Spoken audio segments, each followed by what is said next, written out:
بالله من الشيطان الرجيم بسم الله الرحمن الرحيم àbá ọ̀pọ̀lọpọ̀ ọba wa ọba tó tọ̀ wá mọ̀ ọba tó sọ wá ní gbogbo ògbà àdágbére ìjẹ̀jẹ̀ tó lọ́kà tó lọ́sẹ̀ ọlọ́run tó ní wà láyé ká wà láàyè alihamudulilayi rabbil alamin. ibi mo ti lọ ní ìfàbọ̀sí ìfẹ́ bàbá wa pọ̀ ní láti ṣe ìkànnì ìlú aláàjì kàràṣì muhammadu bari fẹ́jẹ́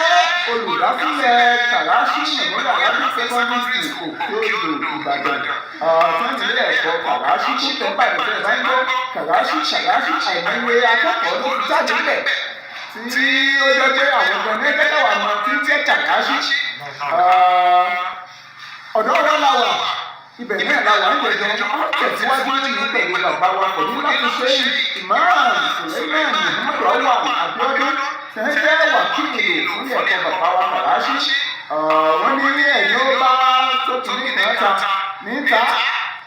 àwọn òwe òwe fẹ́ pa ìlú ìlú ẹ̀mí pápá lórí àwùjọ àwọn àfà tọ́lọ́ ti ní ká jáde ju wa. bàbá wa náà wọ́n tún bá wa tẹ̀síwájú nílẹ̀ lórí tó jẹ́ pàdé àyè tó púpọ̀ ní ìtàn ni wọ́n gbọ́ àwọn ilé ẹ̀sìn ìdúgbò. bàbá wa ẹ̀kú bá ń sálámù fún ìwé ẹ̀kọ́ ìbàdàn kọ̀wé. Assalamu alaikum wa rahmatullahi wa barakatuh. Wa alaikum salam wa rahmatullahi wa barakatuh. Lẹ́ẹ̀kan sí gẹ́gẹ́ bí mo ṣe wà níjẹ̀jọ́ mo tún kí wa kú àbọ̀ sórí ètò wa yìí a moment for father. Orúkọ tèmi òní Imam Suleiman Muhammad Awwal Abiodun tí mo jẹ́ wàkíìlì fún ilé ẹ̀kọ́ bàbá wa Kàràṣì memorial arabic secondary school tó gúnlẹ̀ sí Òkè-Odò ní Ìbàdàn. káàbọ̀ sí ètò bàbá wa òṣèlú bá àpèwé ẹgbẹ́ wa alhamdulilayi ọgbà wàlú ọlọ́run kò ní fi ara ẹ̀dá ẹ̀rọ ìlú fi ìgbàlẹ̀. bàbá wa ẹ̀dá àtàkùnmọ́ táwọn káàkà ájú kéékèèké bí àwọn bàbá àṣẹ. kí ni àwọn tí bàbá wa máa ń tẹ̀lé máa ń tì gẹ́gẹ́ bí ìwà sí ìgbà tó wà wọlé. bàbá wa Kàràṣì ìrànlọ́wọ́ nígbà tí wọ́n ń bẹ láyé torí pé ilé ẹ̀kọ́ Kàràṣì kò sí ilé ẹ̀kọ́ tó jẹ́ ti nìlọ́rí àti ilé tẹ́lẹ̀ lẹ́yìn tí àwọn ilé ẹ̀kọ́ wà àwọn àkúlẹ̀ tẹ́lẹ̀ ìṣẹ́ ìjọba ìlànà ìgbàlọ́wọ́ ẹ̀mí ìsìn ó gbọ́ pé àwọn àkúlẹ̀ ń bẹ bóyá ní Kaduna kọ́nà ọbẹ̀ kọ́nà tó ń bẹ̀ àfa àkúlẹ̀ ẹ̀mí ìsìn kọ́nà irú òun lẹ́sìn tẹ́lẹ̀ ìlànà wọ́n ó gbé ọkọ̀ ọ̀nà wọ́n mú kálánì àti àdá wọ́n rìn sínú rẹ̀ yọ́ọ́ máa ta yọ́ọ́ máa sórí tààfíìsì ẹ̀kọ́ ìgbà mi tó bá ti kà á tó wá sórí wọ́n fi lè ṣe ìbáwọ̀dẹ́gẹ́ bí àwọn asúnmọ̀ olùdí ìṣẹ̀lá ẹ̀ẹ́dẹ́ nígbà ayé àti ọmọ ìṣẹ̀lá nínú kí wọ́n kọ́ ní ìlú ẹran nígbà táwọn ìṣẹ̀lá ti dàgbà nínú wọn kọ́ ní òkúta nínú kẹ́lẹ́ ní ọ̀gá tó ṣàgbéwé nígbà tó gbogbo àwọn tí wọ́n fẹ́ máa kú tán ìyẹn wá ti jámù àlèkùránì tẹ̀lé dáwọn ìṣẹ̀lá máa ń tó láyé ìjọ náà lẹ́yìn bá wá wo òṣùlùmí ọ̀pọ̀lọpọ̀ àwọn dáwọn ìṣẹ̀lá ọkùnrin sí yẹn ti ṣàtúwà kọ́ sínú ọkọ̀ làbí ìsìnkan ogun yẹn máa kọ́ ní kákàdá bí ọ̀gá jóná ògbólé rẹ̀ tó gbélé ẹ bàjẹ́ ṣé kò wà ní làkọ́ ọ̀lẹ̀ kankan mọ́ ni àti pé ṣé bá a ṣe máa kí o lọ náà nì yẹn wá gbé ìlànà ti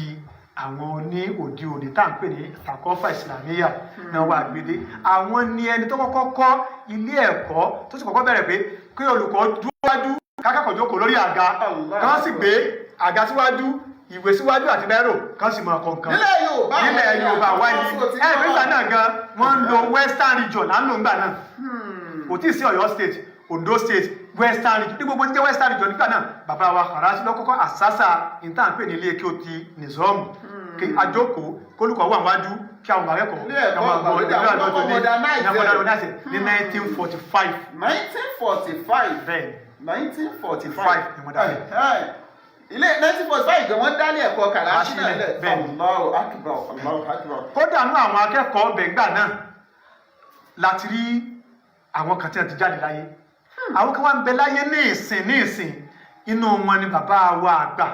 ìmáàmù àgbà fún gbogbo tí ń jẹ́lẹ̀ Ìbàdàn pátápátá bàbá wa Fadilatu Sheikh al-Imam Alhaj Abdulganiyi Abubakar agbọ́tọ̀mọ́ kékeré gáátà wà. aláàgbà bí mo ṣe rí bẹ́ẹ̀ ní ìmáàmù Ìbàdàn mo wò pẹ́lú mi ilẹ̀ fẹ́. bàbá wa náà ni kódà àwọn tó lè mú ìlú ilé ẹ̀kọ́ yìí ibi wọn ti jáde aláàgbà ní 1961. àwọn àti Kàràṣì ti pèsè àwọn tí wọ́n produce àwọn tó kọ́kọ́ jáde gan tí wọ́n kọ́kọ́ jáde gan 1960 wọ́n kọ́kọ́ jáde. bàbá àgbà òsínú àkọ́kọ́. bàbá àwọn náà tẹ̀lé àwọn náà kọ́kọ́ jáde. torí bàbá wa Kàràsí wọ́n ní ọ̀rẹ́ tí wọ́n mú tọ́jà gbígbálẹ́gbẹ̀ẹ́ wọn bàbá wa tí wọ́n ń pè ní Isa Usmanu Magaji àmọ́ kò ní is Magaji ẹ̀rí ọmọbìnrin kan ṣe tíátà wọ́n pè ní Binta Magaji bàbá tó bínú ọmọ àfáà ní Binta Magaji bẹ́ẹ̀ ni bàbá tó bínú mo ti sọ fún yín bàbá yẹn àti bàbá wa tó ń pè ní Yusuf Sani Omiyale àwọn ni wọ́n bí Professor Sani tó ń bẹ ní LASU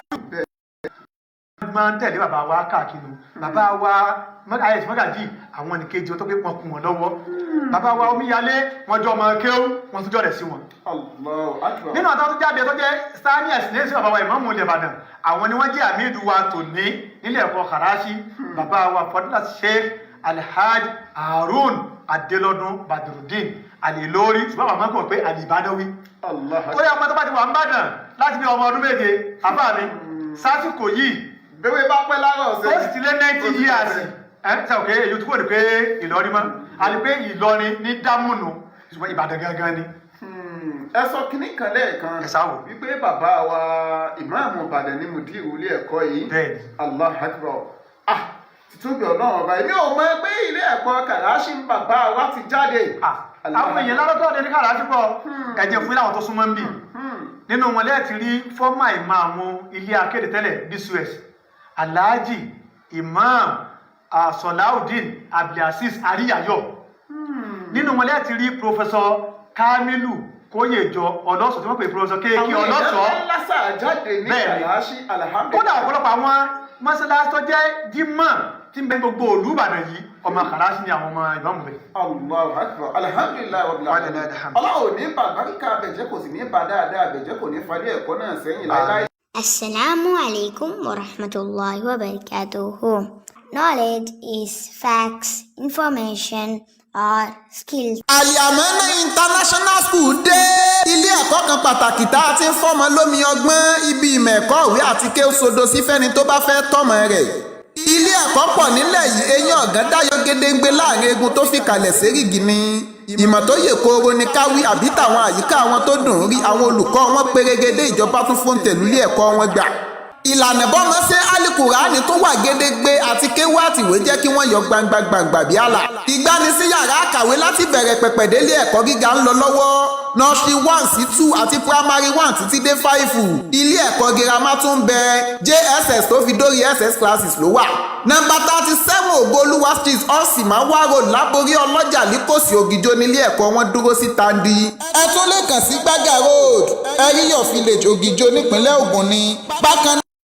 wá Gbága Ìkòròdú express road ẹ wo olóyè náà ẹ lè kàn sí wọn lágbègbè Mọ́yá Ìkòròdú nípínlẹ̀ Èkó ẹ sì lè fi lóyè ọba ní sọ̀rọ̀ wọ̀nyí 016348947 tàbí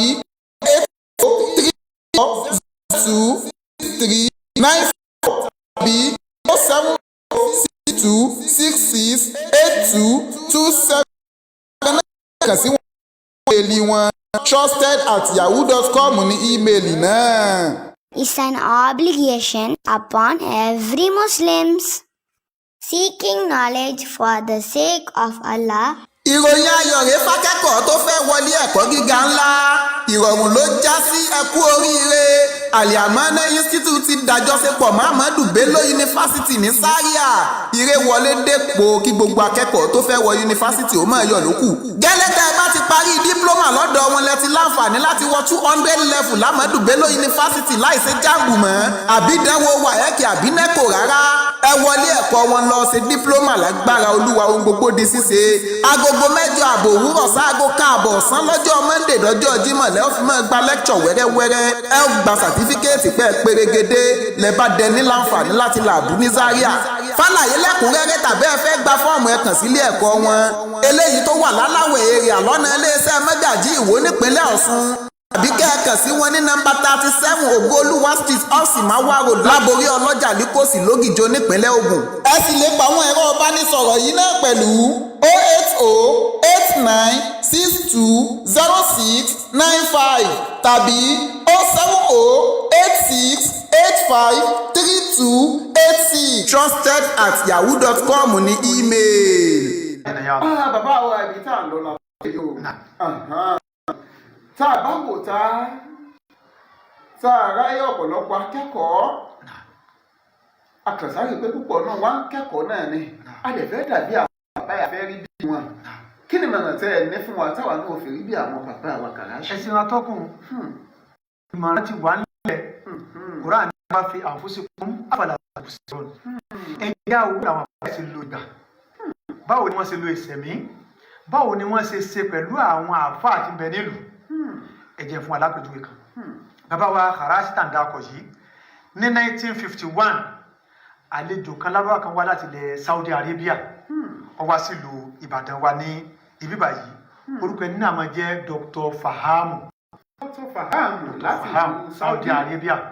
bàbá wa tí mo dákọ fún wa níjẹjọ bàbá wa ìmáàmù Mu'eli Abdullahi Basunu àwọn náà wà lórí ìmáàmù gbà náà sí àpapọ̀ àwọn bàbá wa kéwù ilẹ̀ wọn ké àwọn òkè kéwù ìgbàlódé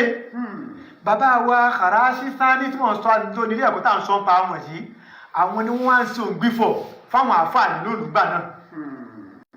gbogbo tí lábàá máa ń sọ ọ̀nà ń tu fáwọn àfáà ọ̀nà olójú ọ̀rọ̀ fún wọn bẹ́ẹ̀ ó ní pé ọ̀rọ̀ kan táwọn èèyàn máa ń sọ wípé wọ́n sọ pé nígbà tí bonikẹ́ni mọ́ni fẹ́ dúró sí ọ̀rá yìí ọlọ́run wa lọ sí báyìí àwọn àfáà gbà náà wọn ò ṣe bẹ́ẹ̀ fúnra wọn kò sí wọ̀dù mí èmi ò jù ọ́ tí wọ́n yọ pé àfáà ní ọ́ wọ́n jọ lájọ ti papọ̀ ni ọ̀dà nísìn ẹ̀wọ̀n ibi sọ fún àjẹjọ bàbá wa Karachi bàbá wa Adamu Abdallah Alori Ìbàdàn sí Ìlọrin ó yàtọ̀ ọ̀tọ̀ síra wọn ṣùgbọ́n nínú àjọṣe wọn jọ dẹ́ ẹgbẹ́ tí jẹ́ rábítà lẹ̀ fún gbòbà nígbà náà àwọn àfáà tẹ́ ń bẹ lùlù náà wọ́n jọ lájọṣe ọwọ́ pé ní ìsìn húbùrì àṣà kò ní nǹkan ọ̀dà mọ́ mo fẹ́ níjọ ọ̀fẹ́ níjọ ìbí náà fẹ́ lọ́mọ lẹ́yìn èmo fẹ́ sọ pé èmi mọ̀ jù ọ́ lọ níjọ ìtẹ́nìkan bá mọ̀ tẹ́nìkan ọ̀bá mọ̀ yóò gbé tọ́ yóò ṣe é padà lọ́rẹ̀ tẹ́ntọ́ mọ̀ òsì ní padà mọ́ sọ pé lágbájá yìí o ọ̀dọ̀ wa ló ti ké ṣùgbọ́n kó sì bẹ́ẹ̀ nìsín àwọn ọmọ ti tàkà búrò ni ọ̀rọ̀ àfàn gbogbo ní sọ èmi mọ́kọ́ o sẹ́yìn òní kọ́ mọ́ jẹ́ àfà àbórípọ̀ náà àfà àwọn ọmọ òde òní gbogbo táwọn àwọn wákàkiri ìsìn àbáwọn wákàkiri ẹ̀rì kò mọ̀ sọ gbé bàbá wa Karachi níjẹjọ tẹ́lẹ̀ ni wọ́n tó já àfà ṣe bí kí wọ́n máa jẹ́ ìkójọ lórí wọn lọ sílé ṣùgbọ́n wa tò ní àlọ́gbà yàrá kan àtàsọmọ́jú àwọn kankan mọ̀ ọdún ìta àfisẹ́rù bàyé nù in tí ò sí láàmà wá pọ̀ wà Olúwa sọ pé wà látẹ́sẹ̀rù bí ayé àti sámànà ń kọjú ilé níbo wọ́n ti wá rí tí wọ́n ṣe gbogbo àwọn eléyìn káà ti jáwọ́ bẹ́ẹ̀ ká tí sójú ká gbà pé gbogbo tó bá ṣe Ọlọ́run ló ṣe gbogbo tí ọba tí ì ṣe Ọlọ́run ni ò tí ì ṣe ká fẹ́ kánjú ọlá gbogbo tí ń kọ́.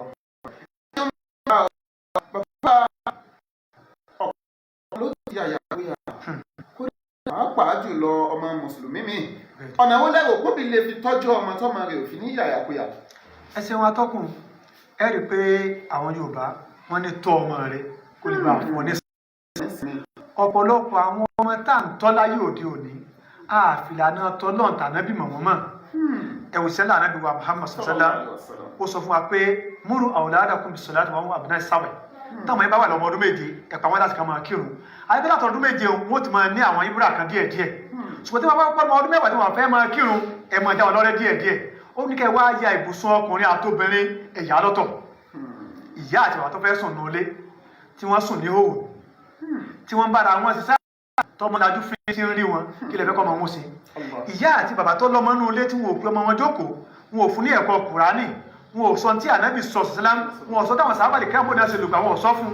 bó lọ sí yẹ ká máa wà láàrin àwùjọ bó lọ sí yẹ ká máa wà nínú ilé wọn ò sọ fún ọmọ mi ìyá rẹ̀ ó pè èsì tí ó fún ìyá rẹ̀ bàbá nìkan ẹ máa wọlé sọmọ ilé ìṣe ọmọ mùsùlùmí sì lélẹ̀ àwọn ilé ló wá ba ayé jẹ́ ọmọ ọdún 13 fẹ́ gun ọkọ̀ ọmọ ọdún 15 ó fẹ́ kọ́ mansion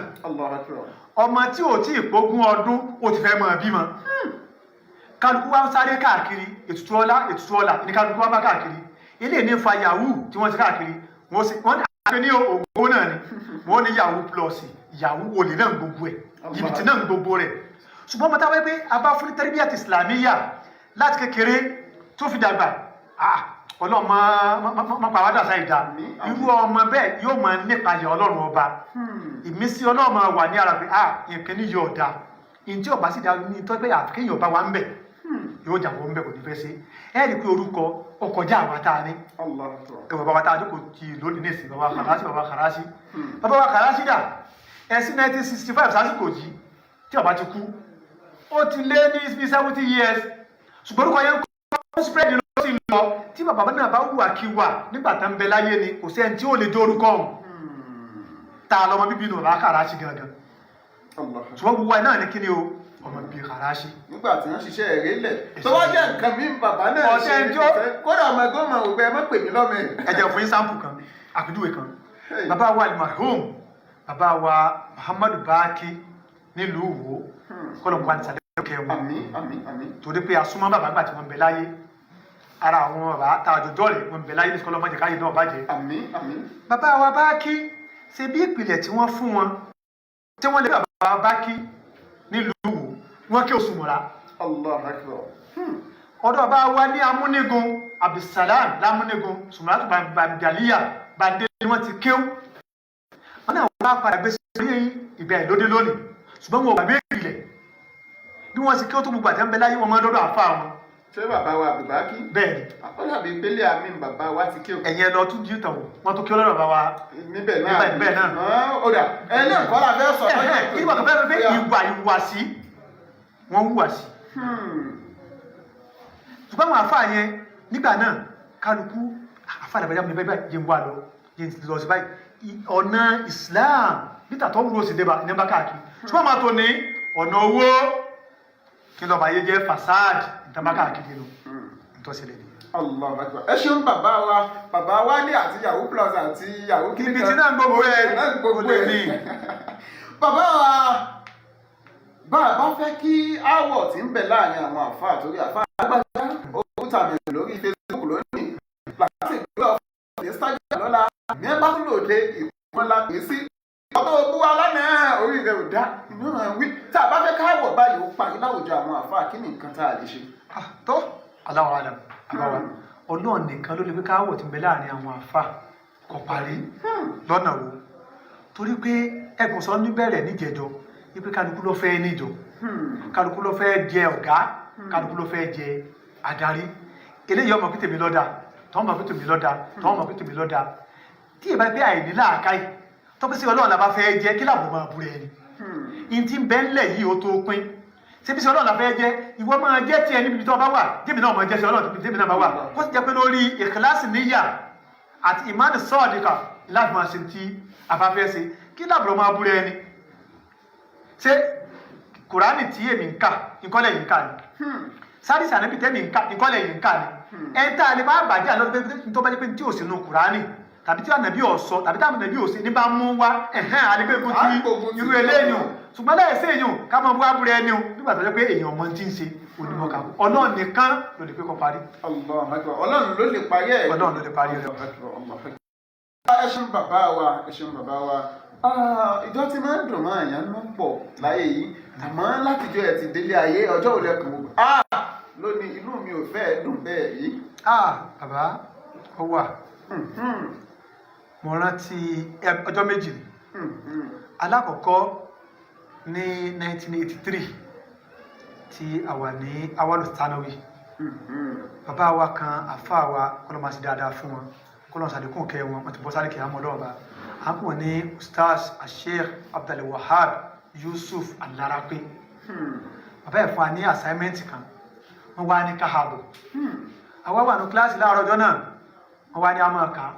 mo ti wá ń kà á lọ mo wá sí ẹsẹ̀ kan bàbá ẹ̀ tó wá jẹ́ ẹ̀gbọ́n sí màmá mi ní fọ́kọ̀ níbàdàn bíi mọ́tàkẹ́ ti máa kiri èdèké wá sọ́dọ̀ wa nígbà náà à ń pè ní Muhammadu wọ́n kàn bọ́ọ̀tà pẹ̀lú bínú ni wọ́n kàn fa igi ìrèké yọ ni wọ́n kàn kọ́ wọ mí ni nígbà gbogbo wíńdò bọ́ọ̀tà kí ni mo ṣe torí pé mo gbàgbé nǹkan ṣé màá mo wá délé wọ́n ní para mi ò ṣe dáadáa wọ́n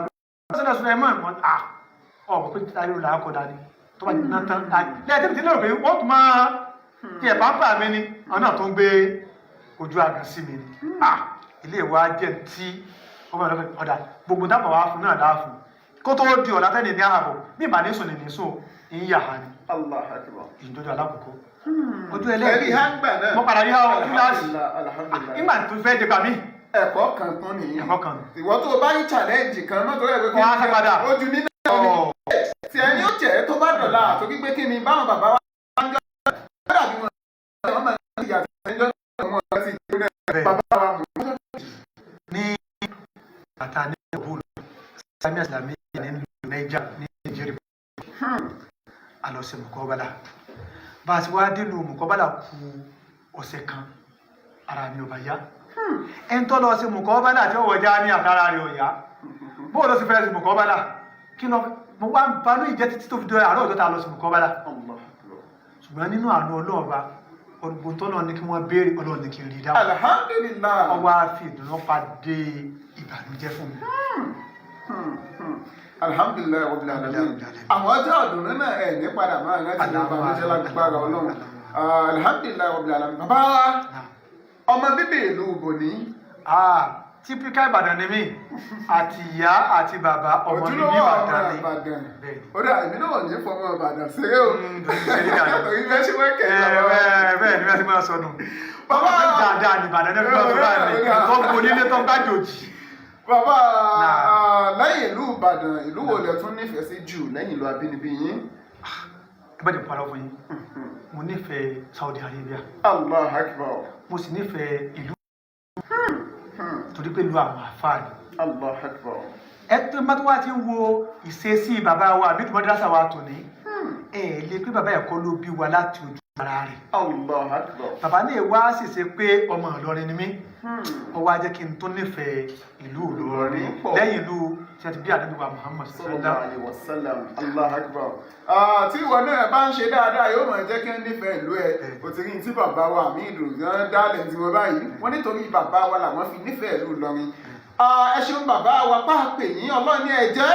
bàbá wa Fadilatu Sheikh Imam Sulaiman Muhammadu Lawal Abiodun là ń gbà lálejò láti jẹjọ́ àwọn ní sọ̀tàn bàbá wa Fadilatu Sheikh Alhaji Karachi Muhammadu Thani Al-Marhum tẹ́jú olùdásílẹ̀ ilé ẹ̀kọ́ Karachi àní ìjọba ìlọ lọ́sẹ̀ tó ní Abdulmajid akínwá àwọn kan tún máa pè mí lákéwì ìdùnnú títí ìgbà míì tá a máa pàdé. àwa àfẹ́kọ́gbọ́n.